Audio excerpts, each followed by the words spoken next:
In 1967, three scientists at Harvard University published a study in one of the most respected medical journals on Earth.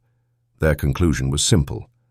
Fat, not sugar, was the real cause of America's rising heart disease epidemic. Doctors trusted it. Governments built dietary guidelines around it. An entire generation grew up avoiding butter and eating sugar-loaded, low-fat food instead. What almost nobody knew for nearly 50 years was who had actually written the check. The sugar industry had paid those three scientists, quietly, through a foundation, in today's money roughly $50,000, to make sugar's biggest health risk disappear from the conversation entirely. It worked. It worked for decades, and by the time anyone uncovered it, millions of people had already gotten sick. That's not even the darkest chapter in this story. Not close. Because before sugar was hiding in your cereal and lying to your doctor, it was the single most valuable commodity on Earth. Valuable enough to enslave 12.5 million human beings. Valuable enough to fund navies. Valuable enough to make a king sell away half of a continent, just to keep the money flowing. This is the real story of how a wild grass from a jungle in the South Pacific became one of the most consequential and most destructive substances in human history. 10,000 years ago, in the tropical lowlands of New Guinea, people found a tall, fibrous grass growing wild and did what people have always done with unfamiliar plants. They bit into it. What they tasted had no real precedent. Pure, concentrated sweetness, straight out of the ground, raw sugarcane. For thousands of years, that's all sugar ever was. Something you chewed on for pleasure and energy. No processing, no trade, no industry. It spread slowly, island by island, through the Pacific and into Southeast Asia over an almost unimaginable stretch of time. It wasn't until around 3,500 BC, when sugarcane finally reached India, that everything changed. Indian farmers were the first people on Earth to stop simply chewing the stalk and start actually processing it, crushing the cane, boiling the juice, and letting it crystallize into a rough brown solid they called kanda. That word is where English gets candy. For the first time in human history, sweetness could be stored, carried, and sold. India hadn't just discovered sugar, it had invented sugar as a product. The reverence was almost religious. Physicians across the subcontinent prescribed it for headaches, stomach ailments, even as a cure for impotence. When Alexander the Great's soldiers marched into India around 326 BC, one of his officers described something the Greeks found almost unbelievable: a reed that produced honey without any bees at all. Even after Alexander's soldiers brought the story home, sugar stayed a distant curiosity in the Western world for centuries. Too expensive, too far away, too impractical to matter to ordinary life in Greece or Rome. When it finally showed up in Roman pharmacies, it wasn't sold as food. It was sold as medicine, in tiny quantities, at prices only the wealthiest citizens could touch. A single pound could cost a common laborer roughly a month's wages. For nearly 1,000 years, that's exactly what sugar remained across Europe. Not something you ate, something you were prescribed. The people who finally unlocked sugar's real potential were Arab chemists and traders during the Islamic Golden Age. Between the 7th and 13th centuries, scholars across the Islamic world perfected the science of refining it. Purer crystals, whiter color, longer shelf life than anything India had managed to produce. They built sugar mills across Persia, Egypt, and North Africa, planted cane wherever the climate allowed, and turned refined sugar into a genuine commodity traded across the known world. By the time European crusaders reached the Levant in 1096, sugar was already deeply woven into Middle Eastern cuisine and medicine. The crusaders tasted it, and by most accounts, lost their minds over it. Knights started hauling sacks of the stuff home alongside their swords and holy relics, describing it as one of the most precious substances they'd ever encountered. Sitting at the exact crossroads of East and West, Venice became Europe's sugar gateway. Venetian merchants imported raw cane from the Middle East, refined it in their own facilities, and sold it across the continent at staggering markups. For roughly 200 years, Venice held something close to a total monopoly on European sugar, and the profits were almost beyond calculation. In medieval Europe, Sugar was treated the way modern societies treat gold. Kings commissioned elaborate sugar sculptures for royal banquets, purely to show off how wealthy they were. English monarchs tracked their sugar stockpiles in official inventories, the same way a modern government tracks its gold reserves. At Henry III's wedding feast in 1236, the royal household purchased over 300 pounds of sugar for a single celebration, a sum worth more than a knight's entire annual income. Apothecaries locked it away behind their counters alongside opium and rare spices, and prescribed it for everything from a bad cough to what they diagnosed as melancholy. If you could afford sugar, everyone around you knew it. If you couldn't, you'd likely never taste it in your life. But there was a hard geographic problem underneath all of this luxury. Sugarcane needs a tropical or subtropical climate. You cannot grow it in England. You cannot grow it in France. You certainly cannot grow it in Scandinavia.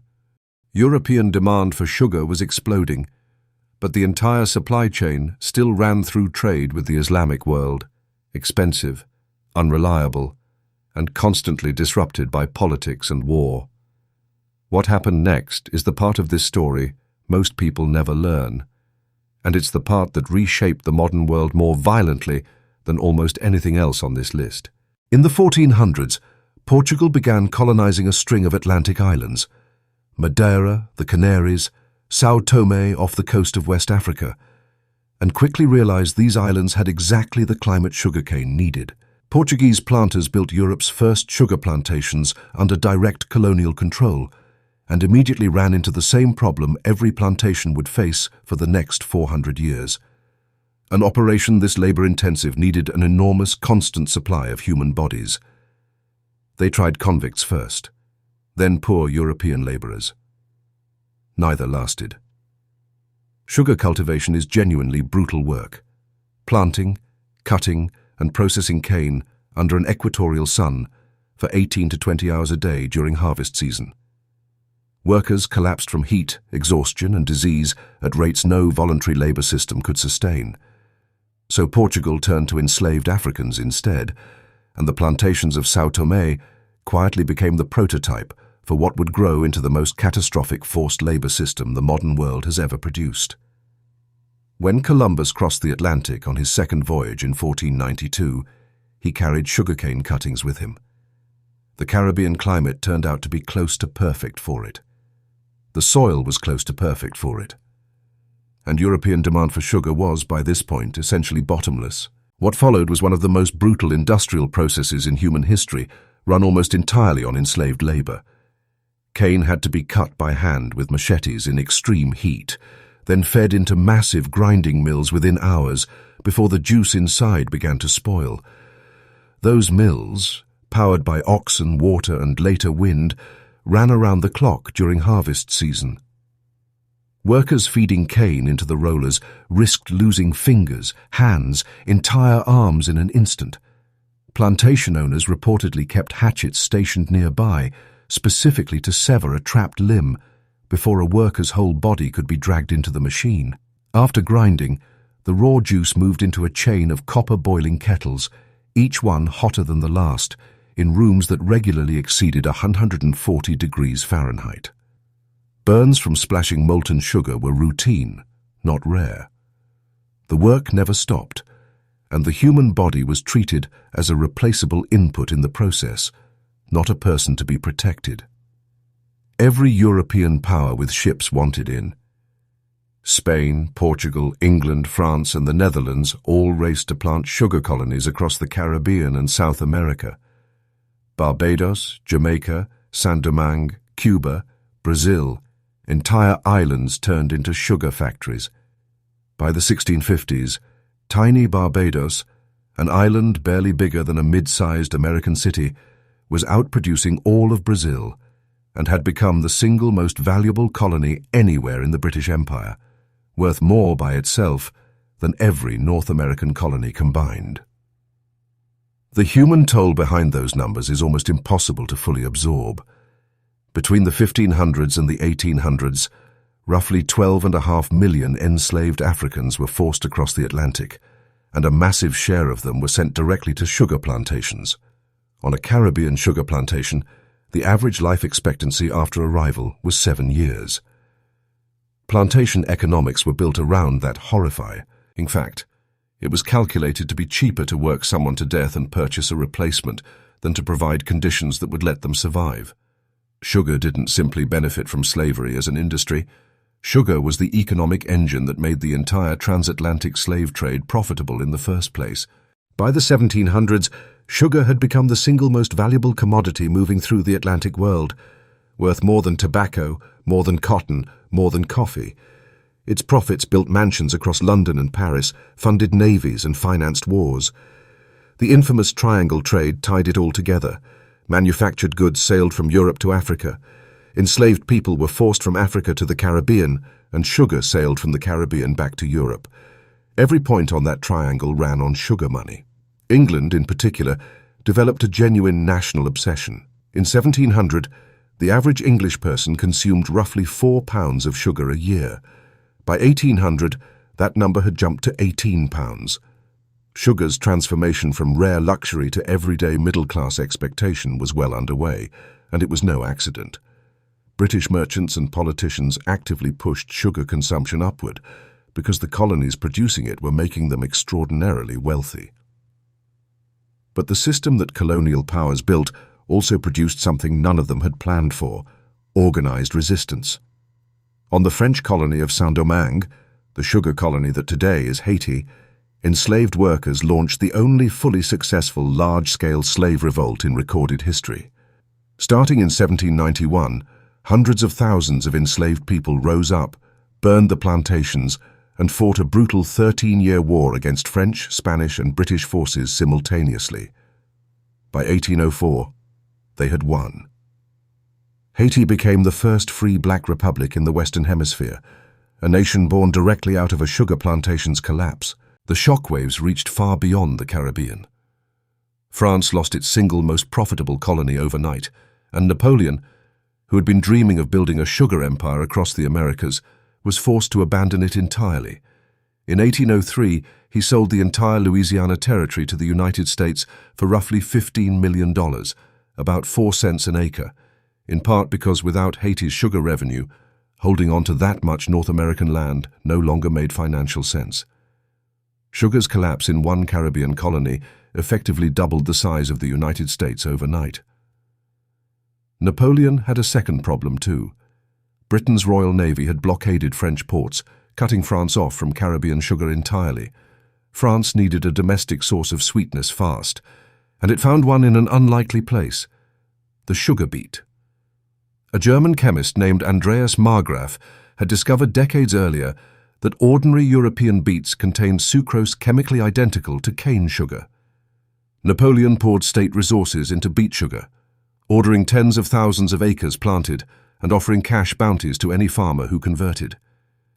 By 1813, France was producing millions of pounds of beet sugar annually, and the monopoly tropical sugarcane had held for thousands of years was permanently broken.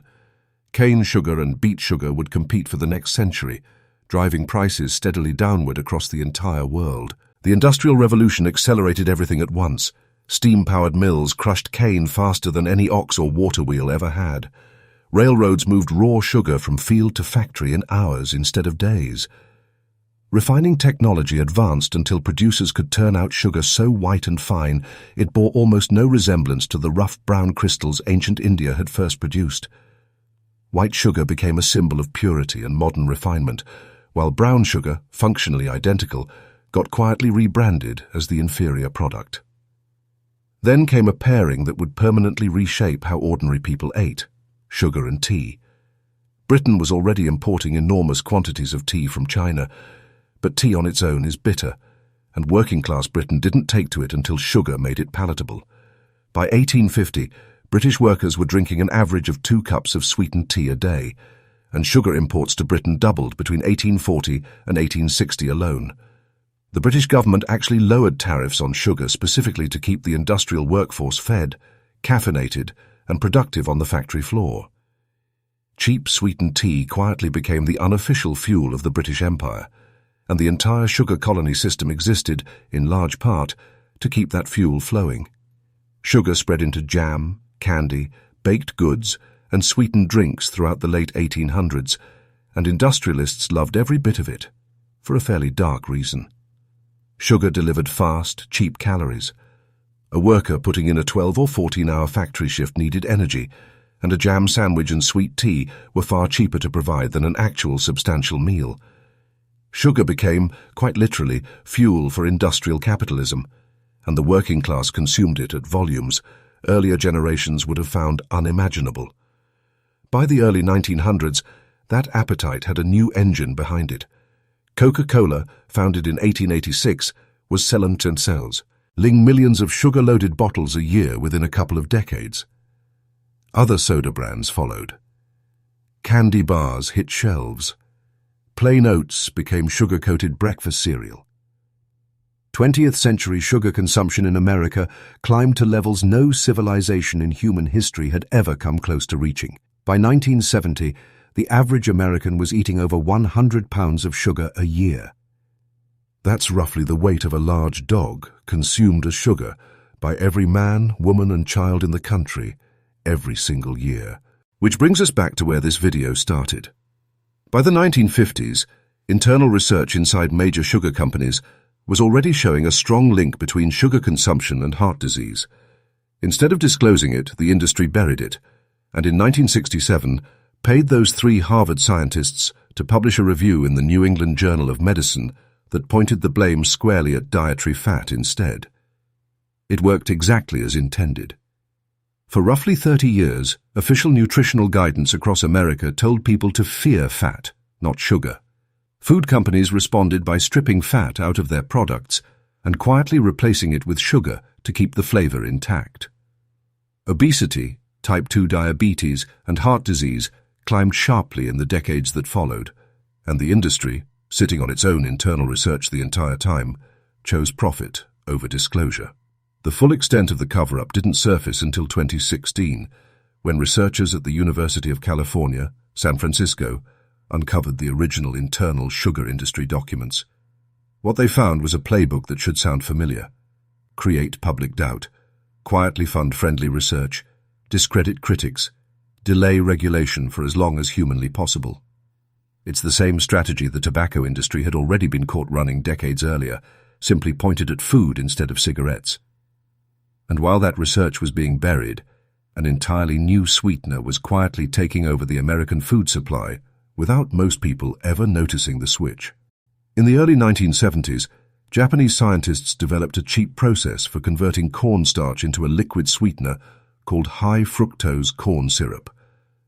American corn farmers, propped up by massive government subsidies, were already producing far more corn than the country could use, and this gave them a brand new market.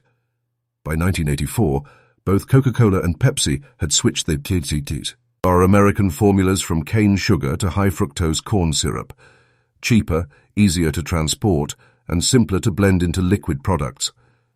Within a decade, it had replaced cane sugar in nearly every processed food and drink sold in the United States, and most consumers never clocked that the sweetener itself had changed underneath them. Today, the average American consumes roughly 17 teaspoons of added sugar a day.